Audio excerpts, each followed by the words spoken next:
brought to you by Candid. Redness, irritation, sweat rash और fungal infection जैसे 4 skin problems का एक expert solution. अब रहो अनस्टॉपेबल कैंडिड डस्टिंग पाउडर के साथ, डॉक्टर्स का सुझाया नंबर 1 ब्रांड। बंगाल में मनरेगा और ग्रामीण आवास की बात करें उससे पहले 3 अक्टूबर की रात वायरल हुआ ये वीडियो देखिए। क्या कर रहे हैं? वो एक एमपी है, ये क्या हो रहा है? एक एमपी के साथ ऐसा कर रहे हैं आप लोग, यही है। आराम से। इसमें तृणमूल कांग्रेस की सांसद महुआ मोइत्रा दिखाई दे रही हैं और दिल्ली पुलिस की महिला पुलिसकर्मी जो उन्हें लेकर जा रही हैं। आप सुन सकते हैं सांसद मोइत्रा वीडियो में केंद्र सरकार के खिलाफ नारेबाजी कर रही हैं। फिर खबर आती है कि तृणमूल के नेता नई दिल्ली स्थित कृषि भवन पहुंचे थे। कृषि भवन यानी दिल्ली के सबसे वीआईपी और सुरक्षित इलाकों में स्थित वो बिल्डिंग जहां केंद्र सरकार के कई मंत्रालयों के दफ्तर हैं। यहां पर टीएमसी नेताओं की मुलाकात होनी थी केंद्रीय ग्रामीण विकास राज्य मंत्री साध्वी निरंजन ज्योति से, जो उत्तर प्रदेश के फतेहपुर से सांसद भी हैं। एजेंडा सरकार से मनरेगा का पैसा मांगा जाए। कैसा पैसा? दरअसल केंद्र सरकार ने लंबे समय से पश्चिम बंगाल को दिए जाने वाला मनरेगा फंड रोक कर रखा है और इसको लेकर ही गहमागहमी है। पर मुद्दे की तह पर आए उससे पहले समझ लेते हैं कि 3 अक्टूबर को हुआ क्या, सब पक्षों की दलील क्या है। टीएमसी का जो दल साध्वी ज्योति से मिलने पहुंचा उसकी अगुवाई महुआ मोइत्रा के अलावा 2 और नेता कर रहे थे, राज्यसभा सांसद डेरेक ओब्रायन और लोकसभा सांसद अभिषेक बनर्जी। इनके साथ थे पश्चिम बंगाल से आने वाले कुछ कैबिनेट मंत्री और मजदूर संगठनों से जुड़े लोग भी। जब ये लोग मंत्रालय पहुंचे उसके कुछ ही देर बाद खबरें आने लगी कि इन नेताओं को, सांसदों को मंत्रालय से बाहर निकाल दिया गया है। कैसे निकाला गया? कुछ तो आपने वीडियो में देखा कि पुलिस द्वारा पकड़कर। नौबत क्यों आई? इस पर दोनों पक्षों की तरफ से आरोप आ रहे हैं। पहला पक्ष टीएमसी का। उनका कहना है कि जब सांसदों को निकाला गया तो मोइत्रा ने खुद को निकाले जाने का ट्वीट किया। उन्होंने कहा हमें मिलने का वक्त दिया गया, उसके बाद हमें 3 घंटे इंतजार कराया गया और फिर चुने हुए सांसदों को ऐसे निकाला जा रहा है। फिर इस प्रसंग में दूसरे पक्ष का बयान आया। केंद्र सरकार में मंत्री साध्वी निरंजन ज्योति, उन्होंने अपने अकाउंट से एक वीडियो शेयर किया।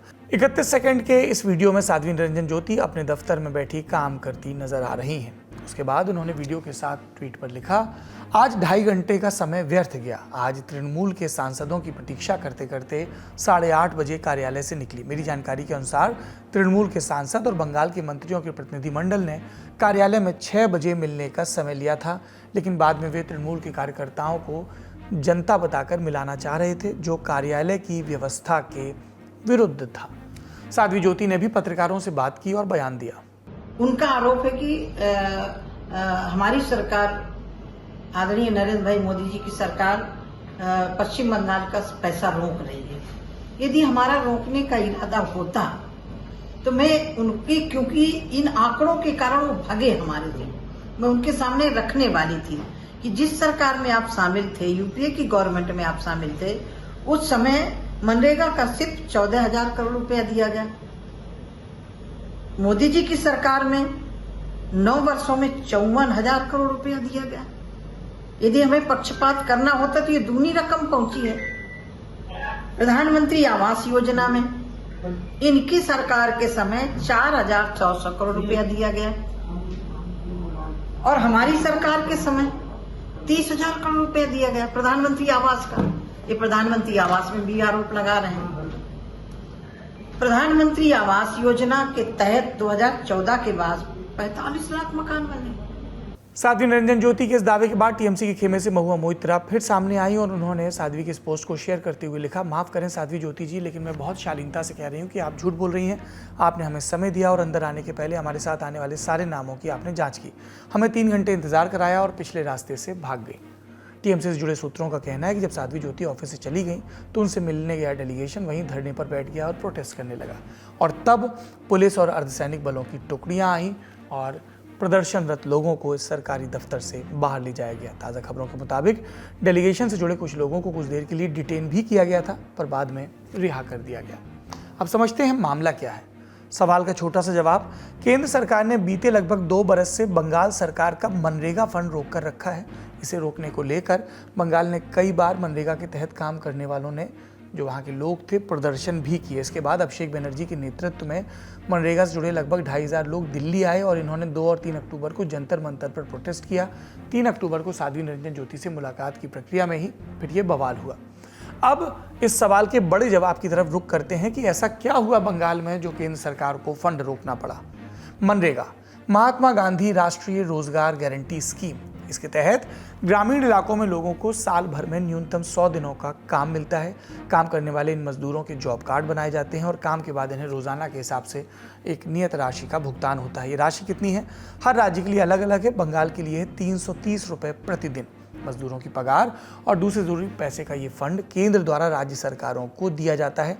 बदले में राज्य सरकार काम का ब्यौरा सौंपती है कि इन मजदूरों ने लोक हित के कौन से काम किए, कहाँ सड़क बनाई, कहाँ खड़ंजा बिछाया, कहाँ तालाब खोदा आदि इत्यादि। अब इसी पॉइंट पर कि ये लोक हित के कामों का ब्यौरा और लाभार्थियों की संख्या मनरेगा स्कीम के तहत, इस पर प्रदर्शन हो रहा है, इस पर द्वंद्व हो रहा है बंगाल सरकार और केंद्र सरकार के बीच। वजह क्या है, इसके लिए रुख करना होगा दिसंबर 2021 का।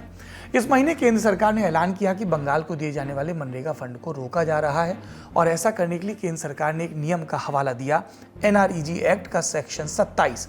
ये क्या कहता है, ये कहता है कि अगर फंड में अनियमितता दिखाई दे या शिकायत हो तो केंद्र सरकार एक निश्चित समय के लिए मनरेगा का पैसा रोक सकती है। खबरों के मुताबिक केंद्र सरकार के इस निर्णय से बंगाल के लगभग 21 लाख मजदूर प्रभावित हो रहे हैं। ये वो मजदूर हैं जिन्होंने दिसंबर 2021 तक काम किया था और उनका पैसा अभी तक मिला नहीं। पर केंद्र सरकार की दलील क्या है? मजदूरों की संख्या आपने जान ली। कुल मिलाकर ये पेमेंट कितना है, लगभग 3,732 करोड़ रुपए। बहुत बड़ी राशि है, बहुत बड़े वर्ग को जानी है दिहाड़ी के तौर पर। मनरेगा के तहत कुछ और खर्चे भी होते हैं मजदूरी से इतर, जिनको हम लोग नॉन वेज पेमेंट कहते हैं, और इस मद में केंद्र सरकार ने रोक रखे हैं 3,175 करोड़। दोनों जोड़ दें तो टोटल होता है 6,907 करोड़। अब यहाँ पर प्रश्न ये आता है कि केंद्र सरकार ने ऐसा क्यों किया? क्योंकि बंगाल सरकार पर आरोप लग रहे थे कि उसने केंद्र से मिलने वाले मनरेगा फंड का दुरुपयोग किया। शुरुआत में छिटपुट आरोप थे। निर्णायक मोड़ तब आया जब साल 2022 में केंद्रीय ग्रामीण विकास मंत्री गिरिराज सिंह के पास चिट्ठी आई। ये चिट्ठी भेजी थी बंगाल के नेता प्रतिपक्ष शुवेंदु अधिकारी ने। इसमें अधिकारी ने कहा कि बंगाल में मजदूरों के फर्जी जॉब कार्ड बनाए जा रहे हैं और इन्हीं फर्जी जॉब कार्ड के आधार पर केंद्र के नाम पर मनरेगा का एक लंबा चौड़ा बिल तैयार हो रहा है। यानी इल्जाम है असल में इतने मजदूर हैं नहीं जितने कागजों पर दिखाए जा रहे हैं। कागजों पर जो मजदूर दिखाए जा रहे हैं उनमें से कई आय वर्ग के हिसाब से वो अर्हता भी नहीं रखते हैं। शुवेंदु ने यह भी कहा कि केंद्र से मिल रहे मनरेगा के पैसे को TMC के नेता इस्तेमाल कर रहे हैं। इसे लेकर गिरिराज और शुवेंदु अधिकारी की हालिया सक्रियता भी नजर आई। 3 अक्टूबर यानी बीती तारीख ही लें, इस दिन साध्वी ज्योति TMC नेताओं से मिलती। उससे कुछ घंटे पहले ही शुवेंदु अधिकारी भी साध्वी ज्योति से इस प्रसंग पर मुलाकात कर चुके थे और उन्होंने यही बात दोहराई। झूठे जॉब कार्ड बनवाए गए हैं ममता बनर्जी सरकार के संरक्षण में और केंद्र सरकार के पैसों को TMC के नेता इस्तेमाल कर रहे हैं और इस मिलीभगत में बंगाल सरकार के अधिकारी भी शामिल हैं। फिर मीटिंग में जो हुआ हमने आपको बताया। केंद्र कह रहा है नेताओं ने मिलने का समय लिया, साथ में और लोगों को ले आए, और नेता कह रहे हैं कि उन्हें समय दिया गया लेकिन मिलने नहीं दिया गया। प्रोटेस्ट पिछले 48 घंटे से चल रहा है। इन सब के बीच गिरिराज सिंह का बयान भी आया था कि बंगाल में सरकारी स्कीमों की CBI जांच करानी चाहिए। ममता बनर्जी को चेतावनी दे रहा हूं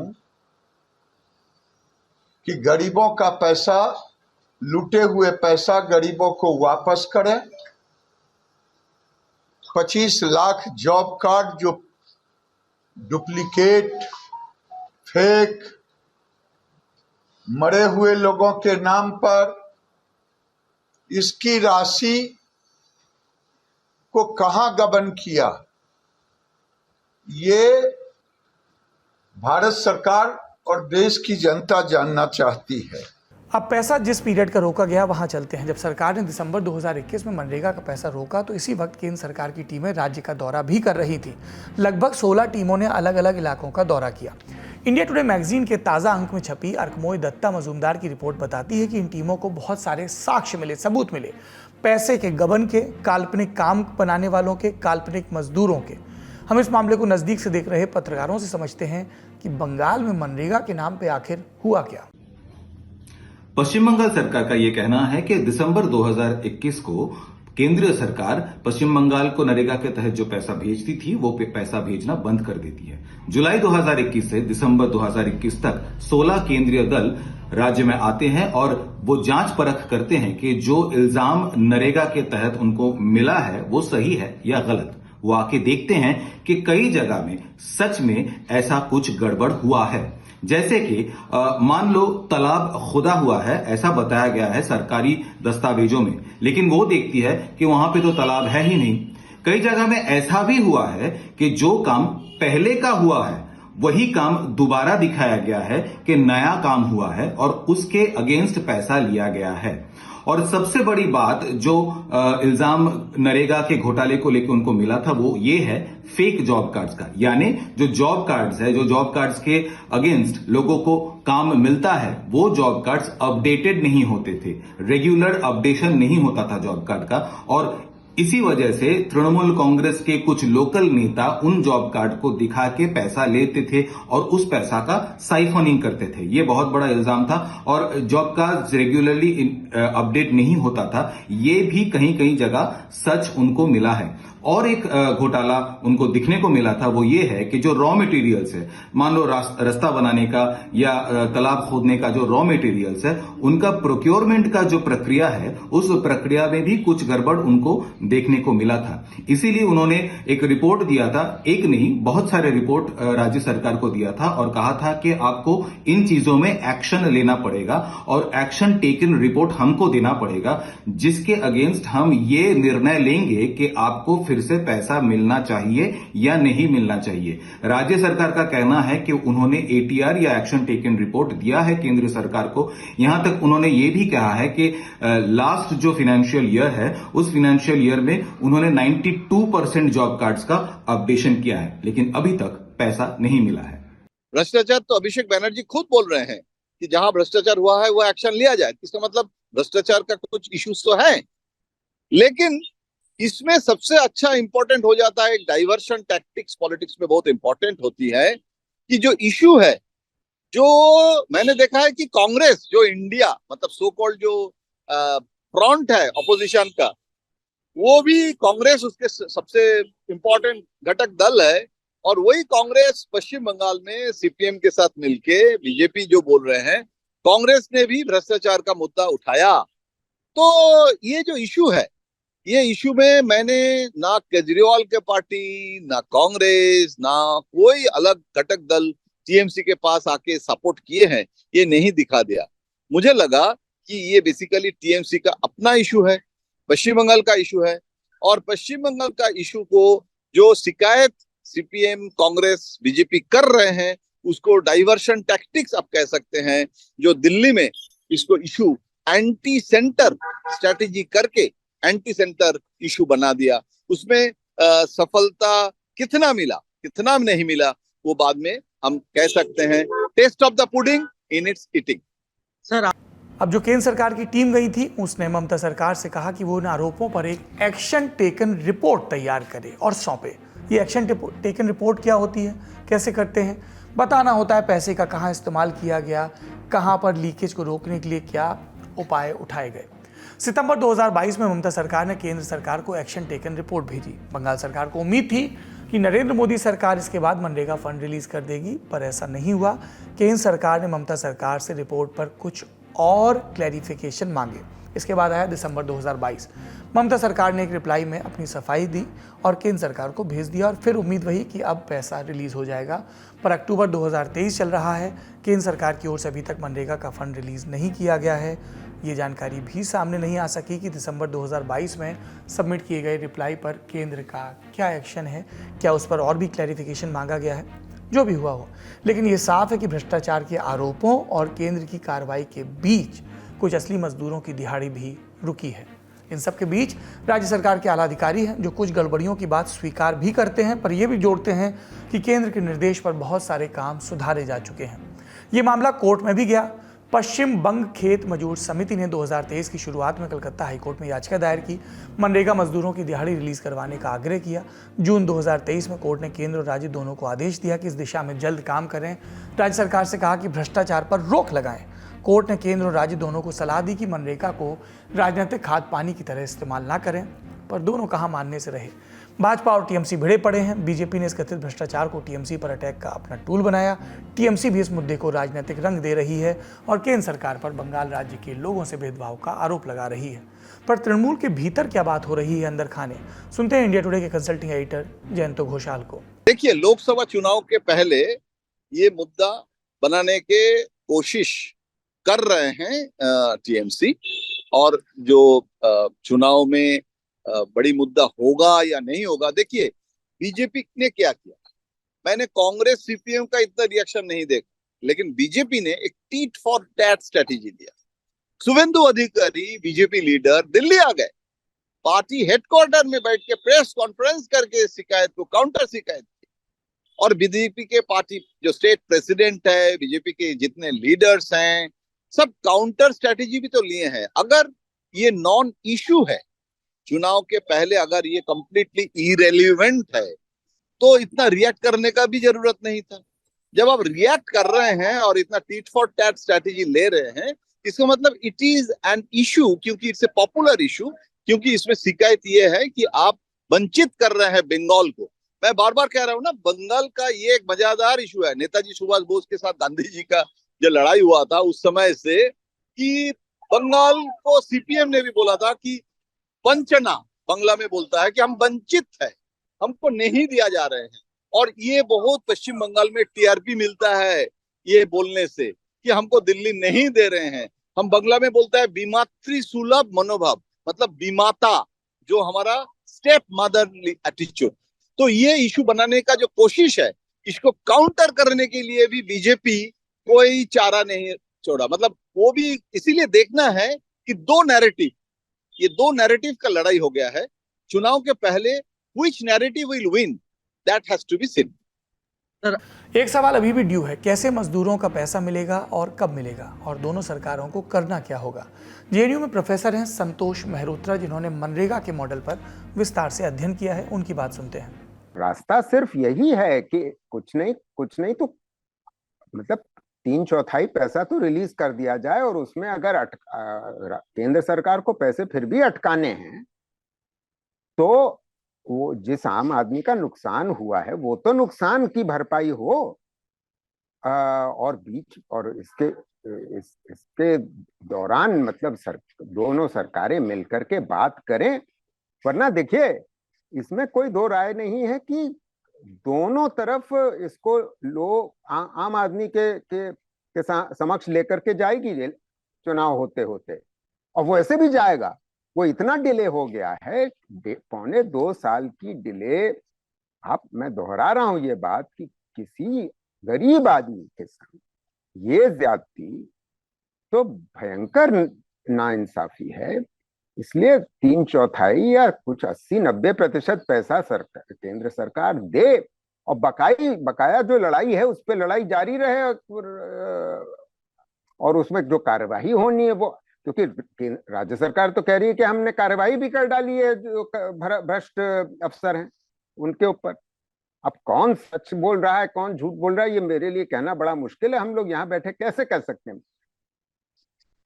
मगर मोटे तौर से आखिरी बात कि देखिए, करप्शन हर सरकार में होता है और हर स्कीम में होता है, मगर बहुत कम करप्शन होता है मनरेगा में और स्कीमों के निस्बत, क्योंकि बड़ा डिजाइन किया गया था हम लोग ने मिल करके। जब 2004-05 में इसको डिजाइन किया था, तो बड़ा उसमें चेक्स एंड बैलेंसेस बहुत किस्म के थे, और वो आज भी लागू होंगे। केंद्र सरकार और बंगाल सरकार के बीच गतिरोध सिर्फ मनरेगा को लेकर नहीं है। केंद्र की एक और स्कीम है प्रधानमंत्री आवास योजना ग्रामीण, गरीबों का घर बनवाने की स्कीम। केंद्र सरकार ने बंगाल को इस स्कीम के तहत भी जो पैसा देना था वो रोक रखा है नवंबर 2022 से। कितना पैसा है? 8,141 करोड़। और वजह क्या है? केंद्र सरकार ने 2 वजह बताई। पहली, अयोग्य लोगों को पीएम आवास योजना के तहत घर बांटे गए, योग्य लोगों के नाम लिस्ट से हटा दिए गए। दूसरी वजह, इस योजना का नाम बदलकर बंगलार बाड़ी आवास योजना कर दिया गया, और योजना का जो मूल स्वीकृत लोगो है केंद्र की तरफ से उसे भी हटा दिया गया। यानी केंद्र से मद में पैसे ले रहे हैं, लेकिन उसको राज्य की योजना बनाकर प्रस्तुत कर रहे हैं। इस योजना को लेकर भी केंद्र सरकार की 69 टीमों ने बंगाल का दौरा किया। बंगाल सरकार ने भी एक जांच का आदेश दिया।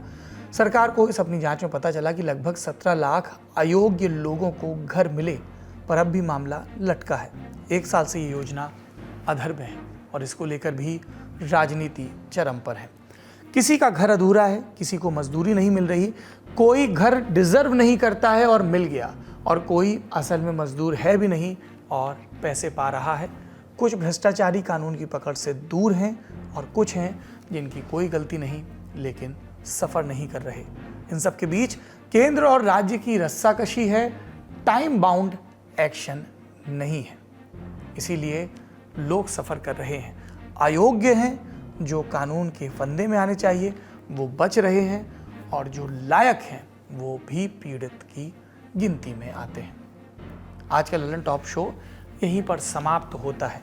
राज्यों की दिशा, केंद्र की दिशा, उनकी आपस की मुठभेड़ और इन सब के बीच सोशल मीडिया पर जोरदार ऑप्टिक्स की लड़ाई, और इसके लिए कहीं किसी के पुराने वीडियो का कभी संदर्भ के साथ कभी संदर्भ के बिना इस्तेमाल। राजनीतिक दल ये सब करते रहेंगे अपने अपने नैरेटिव के लिए, लेकिन आप तथ्यपूर्ण खबरों के लिए लल्लन टॉप पर आते रहिए, जो सबकी खबर लेगा और सबकी खबर देगा।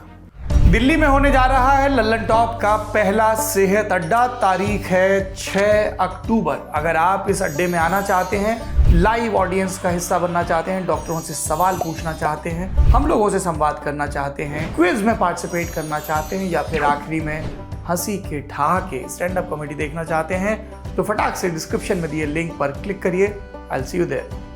Lalan top Sehat Adda, co powered by Narayana health and Oli pharma.